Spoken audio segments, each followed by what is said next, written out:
Martineau. Toi là, ça va faire. J'ai déjà essayé d'expliquer ça. À un moment donné, pouvez-vous régler ça? La rencontre de Richard Martineau.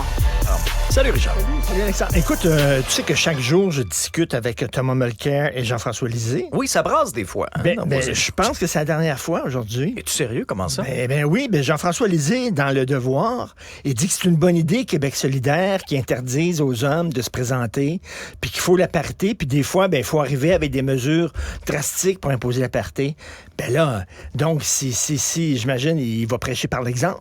J'imagine que Jean-François va dire, écoute, là, Richard, étant donné que tu as déjà Thomas Mulcair, il y a trop d'hommes. Il faut qu'il y ait la parité. Il faut que ce soit un homme et une femme qui discutent. Donc, j'imagine qu'il va dire, grand chevalier, qui va dire, je m'en vais, puis il va me nommer peut-être sa remplaçante aujourd'hui.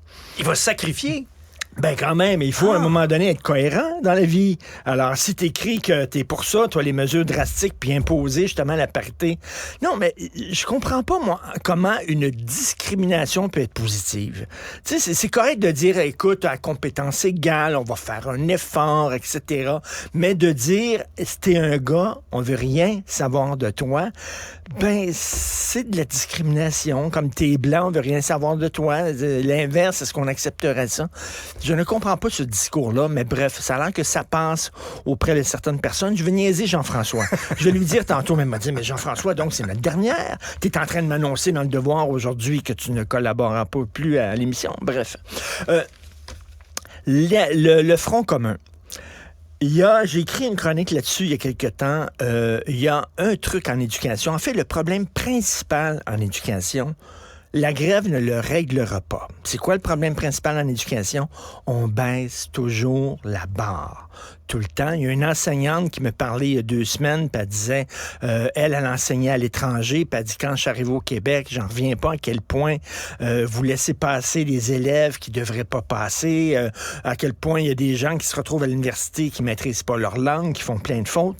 Et là, aujourd'hui, dans Le Devoir, il y a une dame qui est conseillère pédagogique et elle dit, parce qu'il y a Régent Bergeron, il y a un homme qui écrit dans Le Devoir en disant, tu sais, faire lire des BD aux jeunes à l'école, c'est pas leur apprendre à lire. Et elle a dit, oui, les élèves qui lisent des BD développent leurs compétences à lire. Attends une minute. Un roman graphique, oui. Un roman graphique, c'est comme pour adultes, il y a beaucoup de textes avec certains dessins à côté, mais une BD, est-ce le rôle de l'école? Christy, ça devrait amener les enfants ailleurs, leur faire lire des vrais livres. Et là, on dit, oui, mais avec des BD, ils apprennent à lire. Comment? T'as l'impression qu'on nivelle par le bas? Totalement, complètement. Puis c'est ça, là, je trouve que c'est pas en faisant des grèves qu'on va régler ça. On va régler peut-être le ratio maître-élève, on va régler les conditions salariales, etc. Mais le gros problème fondamental du système d'éducation au Québec, c'est que c'est le limbo, là. On baisse tout le temps la barre, puis tout ça, puis on est complaisant. Et là, on dit, oui, mais qu'est-ce que tu veux? Oui, ils lisent des BD. Oui, ils lisent des menus dans les restaurants. C'est de la lecture, les menus dans les restaurants. Il faut commencer quelque part. Merci, Richard. Salut, merci à vous d'avoir été à l'écoute de l'épisode d'aujourd'hui. À très bientôt, j'espère. Puis d'ici là, faites attention à vous.